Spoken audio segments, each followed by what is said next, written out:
وحده لا شريك له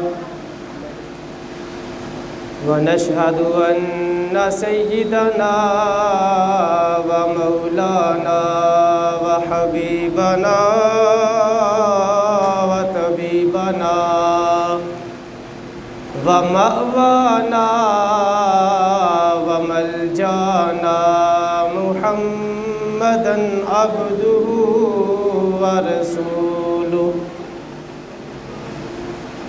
قال الله تبارك وتعالى في القرآن المجيد والبرهان الرشيد ما أصابك من حسنة فمن الله وما أصابك من سيئة فمن نفسك صدق الله العظيم وبلغنا رسوله النبي الكريم الأمين قال الله تبارك وتعالى في شان حبيبه مخبرا وآمرا إن الله وملائكته يصلون على النبي يا أيها الذين آمنوا صلوا عليه وسلموا تسليما الصلاة والسلام عليك يا سيدي يا رسول الله وعلى آلك وأصحابك يا سيدي يا حبيب الله الصلاة والسلام عليك يا سيدي يا نبي الله وعلى آلك وأصحابك يا سيدي يا نور الله الصلاة والسلام عليك يا سيدي يا رحمة للعالمين وعلى آلك وأصحابك يا سيدي يا خاتم النبيين بندہ پروردگارم امت احمد نبی دوست دار چار یارم تابع اولاد علی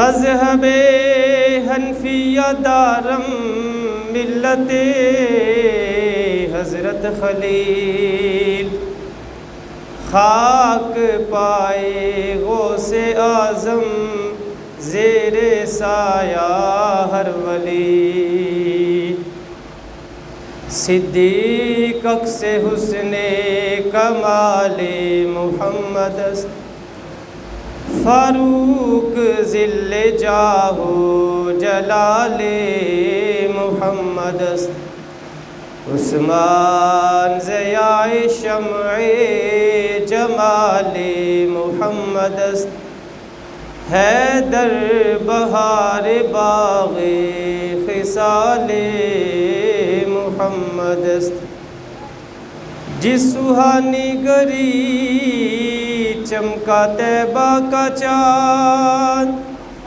اس دل افروز ساتھ پہ لاکھوں سلام جس طرف اٹھ گئی دم میں دم آ گیا اس نگاہ عنایت پہ لاکھوں سلام اور کس کو دیکھا یہ موسیٰ سے پوچھے کوئی آنکھ والوں کی ہمت پہ لاکھوں سلام۔ اور جس مسلمان نے دیکھا انہیں ایک نظر، اس نظر کی بصارت پہ لاکھوں سلام۔ مجھ سے خدمت کے قدسی کہے ہا رضا، مصطفیٰ جان رحمت پہ لاکھوں سلام۔ اللہ تبارک و تعالی جل جلالہ وعم نوالہ وعظم شانہ واتم برہانہ کی حمد و ثنا، اور حضور سرور کائنات مفخر موجودات زینت بزم کائنات دستگیر جہاں غم گسار زماں سید سرورا حامی بے کسا قائد المرسلین رحمت للعالمین احمد مجتبیٰ جناب محمد مصطفیٰ صلی اللہ علیہ وسلم کی بارگاہ پرانوار پربہار میں درود و سلام کا نذرانہ پیش کرنے کے بعد نہایت ہی عزت اور احترام کے لائق سامعین و حاضرین، السلام علیکم ورحمۃ اللہ وبرکاتہ۔ میرے دوست اور بزرگوں، آج پھر ہم اللہ رب العزت کے فضل و کرم سے جامع مسجد فیضان رضا میں نماز جمعہ کی ادائیگی کے لیے حاضر ہے۔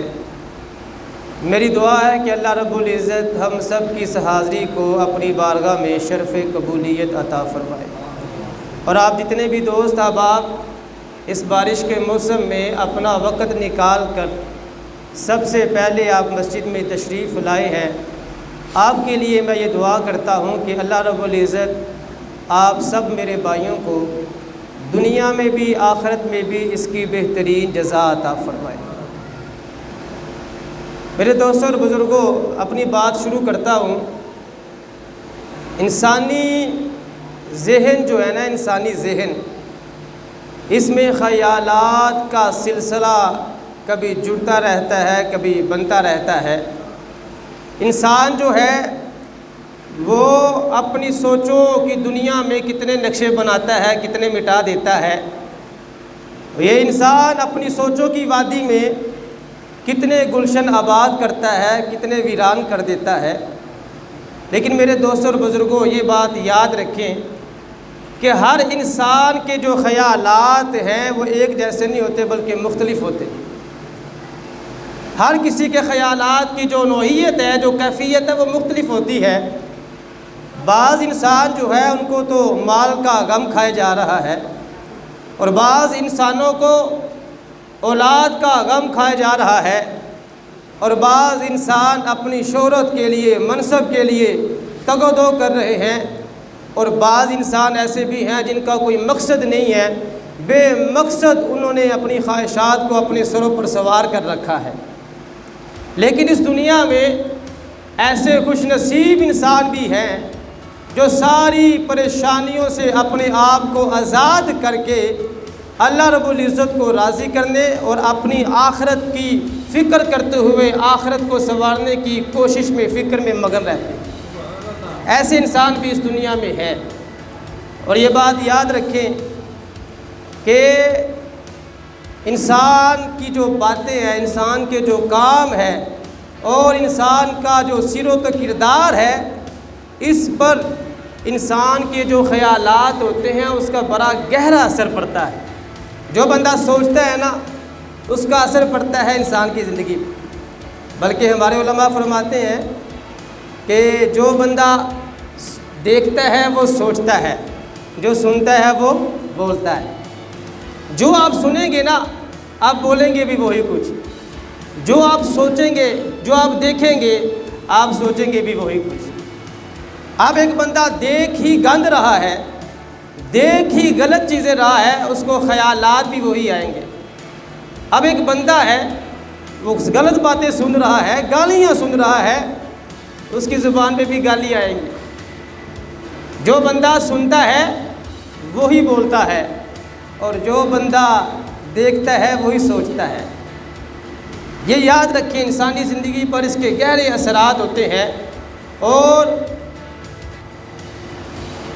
جو بندہ جس طرح کی بھی سوچ رکھے گا، فکر رکھے گا، اور اس طرح کی جو منفی سوچیں رکھے گا، جو رکھے گا مثبت سوچیں، اچھی سوچیں، وہ تو پرسکون زندگی گزارے گا، اور جو اچھی سوچ نہیں رکھے گا، منفی سوچ رکھے گا، اس کی جو زندگی ہے وہ پرسکون نہیں رہے گی۔ میرے دوستوں اور بزرگوں، بات کرنے کا مقصد یہ ہے کہ ہم جو لوگ ہیں، ہمارے جو خیالات ہیں وہ اچھے ہونے چاہیے، مثبت ہونے چاہیے۔ اب ایک بندہ ہے، وہ کیا کرتا ہے، اس کی کوشش یہ ہوتی ہے کہ کسی طرح سے میں کسی دوسرے کو نیچا کر دوں، کسی کی ترقی دیکھ کر وہ خوش نہیں ہوتا، دل ہی دل میں جلتا رہتا ہے، اور وہ حرام اور حلال طریقے سے مال جمع کرنے کی کوشش میں وہ بندہ مبتلا رہتا ہے، اور وہ بندہ ذرا سی معمولی سی باتوں پر آ کر جو وہ آگ بگولا ہو جاتا ہے اور انتقام لینے کی کوشش کرتا ہے۔ میرے دوستوں اور بزرگوں، اس طرح کا جو شخص ہوتا ہے نا، اگرچہ اس کے پاس دنیا کی جتنی مرضی راحتیں ہو، آسائشیں ہو، ایسا بندہ کبھی بھی سکون نہیں پا سکتا، ایسا بندہ کبھی بھی سکون نہیں پا سکتا۔ اس کے برعکس وہ بندہ جو دوسروں کی خوشی میں خوش ہوتا ہے، جو دوسروں کی خوشی میں خوش ہوتا ہے، دوسروں کی مدد کرتا ہے، دوسروں کے دکھ میں شریک ہوتا ہے، دوسروں کو اپنے سے اچھا سمجھتا ہے، غرور اور تکبر وہ نہیں کرتا، اور جب معاف کرنے کا وقت آئے دوسروں کو معاف بھی کر دیتا ہے۔ جب اس کی غلطی ہو، وہ بندہ غلطی پہ اپنی معافی بھی مانگ لیتا ہے۔ ایسا جو بندہ ہے میرے دوستوں اور بزرگوں، وہ مسکینی کی حالت میں بھی ایسی شاندار زندگی گزارتا ہے، ایسی راحت اور سکون والی زندگی گزارتا ہے کہ بڑے بڑے بادشاہوں کو بھی ایسی زندگی میسر نہیں آتی۔ فرق کیا ہے؟ سوچ کا، خیالات کا۔ ہمارے بزرگ کہتے ہیں کہ پریشانی حالات سے پیدا نہیں ہوتی، خیالات سے پیدا ہوتی ہے۔ پریشانی حالات سے پیدا نہیں ہوتی، خیالات سے پیدا ہوتی ہے۔ حالات جتنے مرضی خراب ہوں، لیکن اگر بندہ مضبوط ہو، اللہ رب العزت پر اس کا توکل ہو، وہ حالات کا سامنا کرتا ہے، مقابلہ کرتا ہے، اللہ پاک اس بندے کو کامیاب فرما دیتا ہے۔ اگر حالات بالکل ٹھیک ہو لیکن خیالات ٹھیک نہ ہو، اس کا اعتقاد کمزور ہو، وہ بندہ کبھی بھی کامیاب نہیں ہو سکتا۔ انسانی ذہنوں کی یہ جو پریشانیاں ہیں نا، ان پریشانیوں میں سے ایک پریشانی ہے وہم پرستی۔ ان پریشانیوں میں سے ایک پریشانی کا سبب کیا ہے؟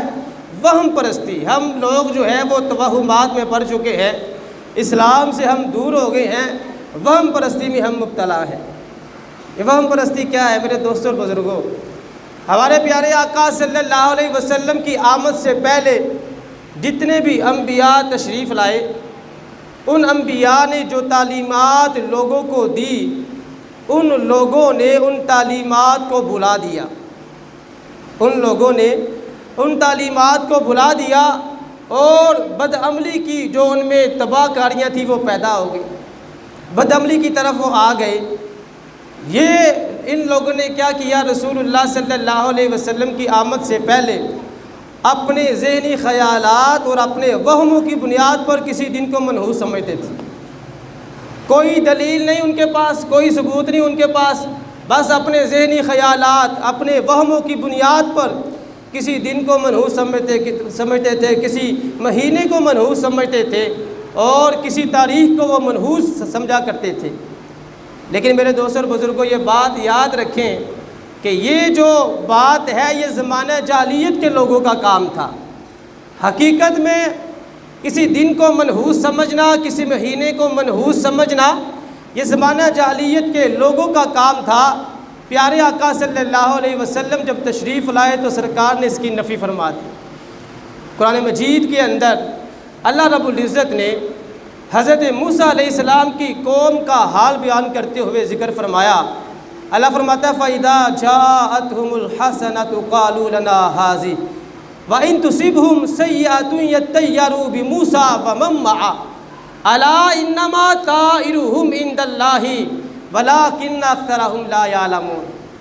اللہ رب العزت نے حضرت موسیٰ علیہ السلام کی قوم کا حال ذکر کرتے ہوئے ارشاد فرمایا کہ جب ان کے پاس کوئی اچھائی آتی ہے، جب ان کو بلائی پہنچتی ہے تو وہ پتہ کیا کہتے ہیں؟ وہ کہتے ہیں قَالُوا لَنَا هَٰذِهِ، ہاں ہم اسی کے مستحق تھے، یہ تو ہمارے وجہ سے آئی ہے، یہ جو بلائی پہنچی ہے یہ ہماری وجہ سے ہمیں پہنچی ہے۔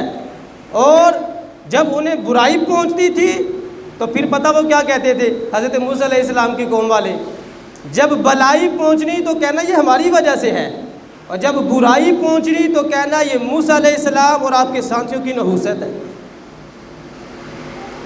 یہ اس وقت ان کا کردار ہوا کرتا تھا، وہمی ان کا خیالات دیکھیں کیسے تھے۔ جب اللہ کی طرف سے کوئی اچھائی ملتی تو کہتے ہیں ہاں ہم اسی کے حقدار تھے، جب کوئی برائی ملتی تو کہتے ہیں یہ موسیٰ علیہ السلام اور ان کے ساتھیوں کی نحوست ہے۔ اللہ رب العزت نے ارشاد فرمایا الا انما طائرہم عند اللہ، سنو ان کی جو نحوست ہے وہ اللہ ہی کے پاس ہے۔ مطلب یہ ہے اللہ یہ فرما رہا ہے کہ ان کے کفر کی وجہ سے اللہ نے جو ان کے لیے مقرر کر دیا ہے ان کو وہی پہنچا ہے، ان کو وہی پہنچا ہے، لیکن اکثر لوگ جانتے نہیں ہیں۔ میرے دوستوں اور بزرگوں، یہ جو نحوست ہے، یہ جو بدشگونی ہے، اس کا سب سے بڑا جو سبب تھا وہ سبب یہ تھا کہ زمانہ جاہلیت میں لوگ اللہ اور اس کے ایمان پر اور اس کی قدرت پر، اس کی تقدیر پر لوگ ایمان نہیں رکھتے تھے۔ اب ہوتا کیا تھا، جب اللہ پر لوگوں نے ایمان نہیں رکھنا، وہ اپنے شیطان ان کے ذہنوں میں وسوسے ڈالتا تھا تو وہ ان وسوسوں کو حقیقت سمجھ کر اپنے ذہنوں میں بٹھا لیتے تھے، پھر اسی کے مطابق عمل کرتے رہتے تھے۔ یہ مسئلہ تھا اس وقت، لیکن بدقسمتی سے وہ وہم پرستی والی باتیں، وہ توہمات اس وقت ہمارے اندر بھی پائے جاتے ہیں۔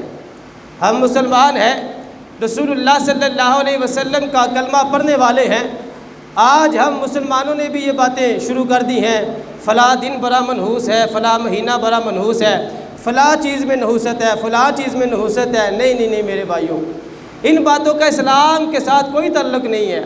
آج کل تو لوگ کہتے ہیں کالی بلی راستے میں آ جائے تو کہتے ہیں جی نحوست ہے، اگر گھر میں کوئی خالی کینچی چلائے تو کہتے ہیں نہ کینچی نہ چلاؤ، لڑائی جھگڑا ہوگا۔ اگر کسی بندے کے دائیں ہاتھ میں خالص ہو کہتے ہیں نہیں پیسے بڑے آئیں گے، بائیں ہاتھ میں خالص ہو کہتے ہیں پیسے ختم ہو جائیں گے۔ اگر کسی بندے کے پاؤں پر خالص ہو کہتے ہیں سفر کرے گا۔ جمعے والے دن عید آ جائے کہتے ہیں حکومت میں بڑی باری ہوگی۔ یہ جتنی بھی ساری باتیں ہیں میرے بھائیوں، میرے دوستوں، ان باتوں کا اسلام کے ساتھ کوئی تعلق نہیں۔ اسلام ہمیں اس وہم پرستی کا درس نہیں دیتا، وہم پرستی گناہ ہے۔ ہمارا دین اسلام ہمیں جو سبق دے رہا ہے، جو درس دے رہا ہے، وہ سبق یہ ہے کہ ہم اپنی زبان کو اور اپنے اعضاء کو گناہوں سے بچا کے رکھیں۔ یہ ہمیں ہمارا دین اسلام درس دیتا ہے، سبق دیتا ہے۔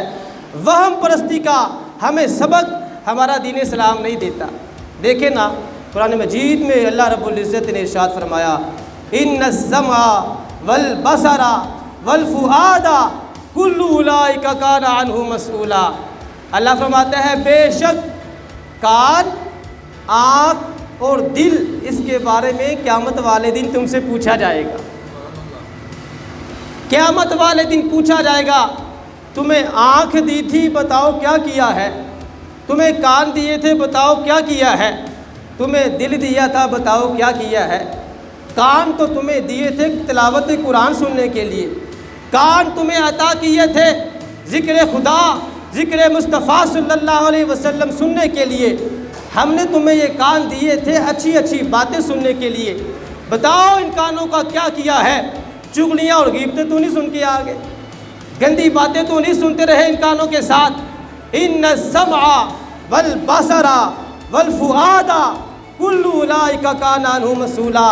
میرے بھائیوں، اس کان کے بارے میں پوچھ گچھ ہوگی، ہمیں اللہ پاک کی بارگاہ میں اس کا جواب دینا پڑے گا۔ پوچھ گچھ ہونی ہے، تمہیں کان دیے تھے بتاؤ ان کانوں کا کیا کیا ہے۔ ایسے ہی اللہ رب العزت آنکھوں کے بارے میں پوچھے گا۔ یہ قرآن ہے، قرآن کا یہ فیصلہ ہے کہ آنکھوں کے بارے میں سوال کیا جائے گا۔ آنکھیں تو تمہیں دی تھی اچھی چیزیں دیکھنے کے لیے، آنکھیں تو تمہیں دی تھی خانہ کعبہ کا دیدار کرنے کے لیے، آنکھیں تو تمہیں دی تھی گنبد خضرا کے نظارے کرنے کے لیے، آنکھیں تو تمہیں دی تھی قرآن مجید کی زیارت کرنے کے لیے، بتاؤ ان آنکھوں سے کیا دیکھتے رہے ہو؟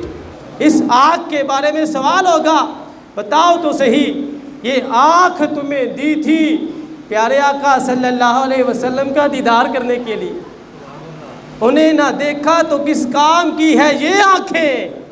شاعر کہتا ہے انہیں نہ دیکھا تو کس کام کی ہے یہ آنکھیں، ارے دیکھنے کی ہے ساری بہار آنکھوں میں۔ اور پنجابی کا شاعر کہتا ہے دل یاد لئی بنایا ہے تعریف لئی زبان، دل یاد لئی بنایا ہے تعریف لئی زبان، اکھیاں بنائیاں سونے دے دیدار واسطے۔ یہ آنکھیں اللہ رب العزت نے ہمیں دی ہیں آمینہ کے لال کو دیکھنے کے لیے، یہ آنکھیں اللہ رب العزت نے ہمیں عطا کی ہیں یاد مصطفیٰ صلی اللہ علیہ وسلم میں آنسو بہانے کے لیے، ذکر خدا میں، یاد خدا میں، یاد مصطفیٰ صلی اللہ علیہ وسلم میں رونے کے لیے اللہ پاک نے ہمیں یہ آنکھیں دی ہیں۔ بتاؤ تو صحیح ان آنکھوں کا کیا کیا ہے؟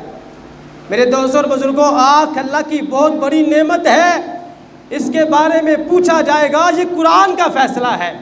ان السمع والبصر والفؤاد کل اولئک کان عنہ مسئولا۔ اللہ فرماتا ہے کان کے بارے میں بھی پوچھا جائے گا، آنکھ کے بارے میں بھی پوچھا جائے گا، آگے اللہ نے فرمایا دل کے بارے میں بھی پوچھا جائے گا۔ تمہیں دل دیا تھا، بتاؤ اس دل میں کس کو بسایا ہے؟ ہم نے تمہیں دل دیا تھا، بتاؤ اس دل میں جو عقائد تھے، جو نظریات تھے، وہ کیسے نظریات تھے، کیسے عقائد تھے تمہارے؟ آج بتاؤ ہم نے تمہیں دل دیا تھا، اس دل کا کیا کر کے آئے ہو؟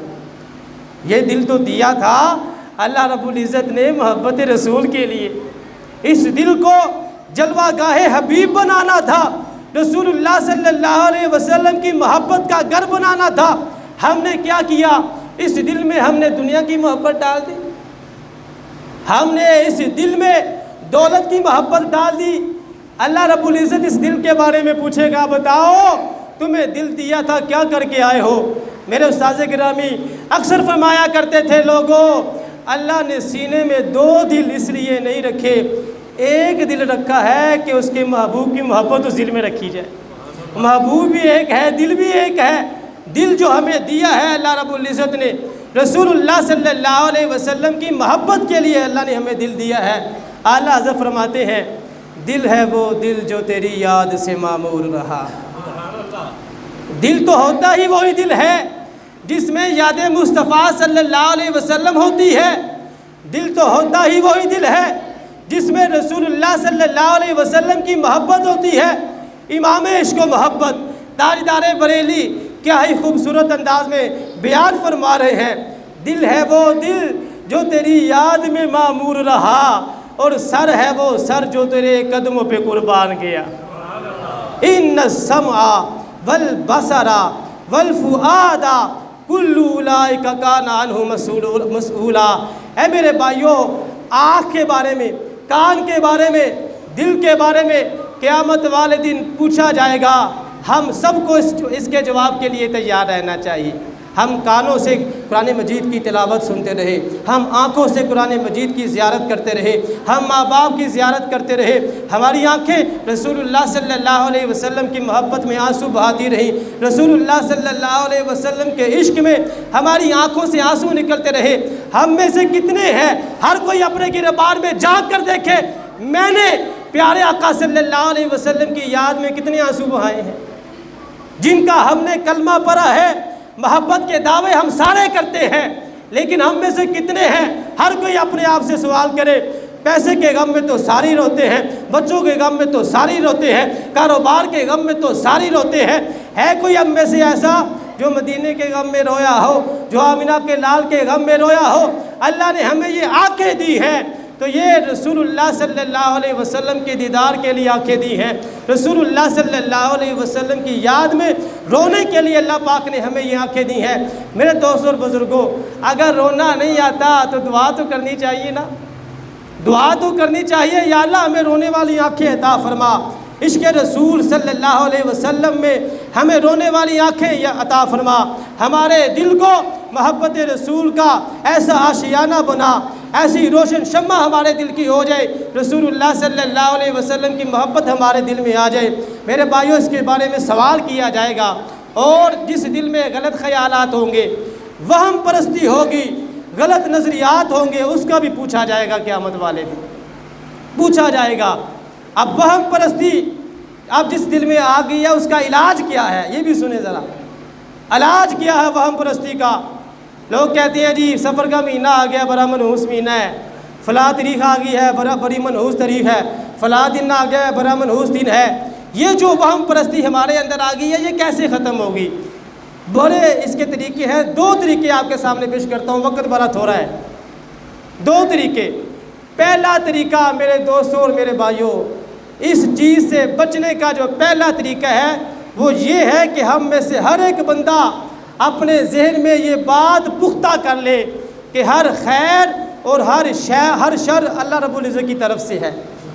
اللہ رب العزت جس بندے کو نوازنا چاہے اسے کوئی محروم نہیں کر سکتا، اور جس کو محروم کرنا چاہے اسے کوئی عطا نہیں کر سکتا۔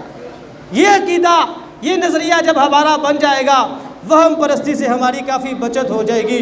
قرآن مجید میں اللہ رب العزت ارشاد فرماتا ہے، وَإِن يَمْسَسْكَ اللَّهُ بِضُرٍّ فَلَا كَاشِفَ لَهُ إِلَّا هُوَ وَإِن يُرِدْكَ بِخَيْرٍ فَلَا رَادَّ لِفَضْلِهِ يُصِيبُ بِهِ مَن يَشَاءُ مِنْ عِبَادِهِ وَهُوَ الْغَفُورُ الرَّحِيمُ۔ اللہ رب العزت نے ارشاد فرمایا، اے لوگو سن لو، اگر اللہ تمہیں کوئی برائی پہنچانا چاہتا ہے تو دنیا کی کوئی بھی طاقت تمہیں اسے بچا نہیں سکتی، اور اگر اللہ تم پر اپنی مہربانی فرمانا چاہتا ہے، اپنا کرم فرمانا چاہتا ہے، کو اس خیر کو، اس فضل کو کوئی بھی روکنے والا نہیں ہے۔ یہ اللہ رب العزت کا قرآن مجید میں اعلان ہے۔ ہمارا ذہن پکا ہونا چاہیے۔ اللہ فرماتا ہے، ما یفتح اللہ للناس من رحمت فلا ممسک لها وما یمسک فلا مرسل له من بعد۔ اللہ رب العزت فرماتا ہے، لوگوں کو جو میں رحمت عطا کرتا ہوں نا، اس کو روکنے والا کوئی نہیں ہے، اور اللہ فرماتا ہے جس سے میں روک لوں، میرے روکنے کے بعد اس کو عطا کرنے والا کوئی نہیں ہے۔ تو میرے دوستوں اور بزرگوں، ایک طریقہ وہم پرستی سے بچنے کا یہ ہے کہ ہم سب اپنے رب پر کامل بھروسہ کریں۔ سفر میں شادی نہیں کرنی، کیوں نہیں کرنی جی سفر میں شادی؟ اللہ پہ بھروسہ رکھیں، اللہ پہ کامل بھروسہ رکھیں، اللہ خیر فرمائے گا، اللہ کرم فرمائے گا۔ جب ہمارے اسلام میں ایسی باتیں نہیں ہیں، ہم ان باتوں کی طرف کیوں دیکھیں؟ دوسرا طریقہ جو ہے وہ ہے دعا۔ وہ کیا ہے؟ دعا۔ ہمارے پیارے آقا صلی اللہ علیہ وسلم نے ارشاد فرمایا کہ جب تم میں سے کوئی بندہ کسی بری چیز کو دیکھے تو وہ اس طرح دعا کرے، یا اللہ ہمیں جتنی بھی بلائیاں ملتی ہیں تو ہی عطا فرماتا ہے، یا اللہ تو ہی ہمیں گناہوں سے بچاتا ہے، اے میرے اللہ ہمیں گناہوں سے بچنے کی اور نیکیاں کرنے کی جو توفیق ملتی ہے وہ تیری ہی طرف سے ملتی ہے۔ یہ دعا کریں جب بھی برا خیال آئے، وہم آئے آپ کے ذہن کے اندر، یہ دعا کریں۔ ہمارے پیارے آقا صلی اللہ علیہ وسلم نے ہمیں یہ طریقہ بتایا ہے، اور جب بندہ دعا کرتا ہے پھر کیا ہوتا ہے؟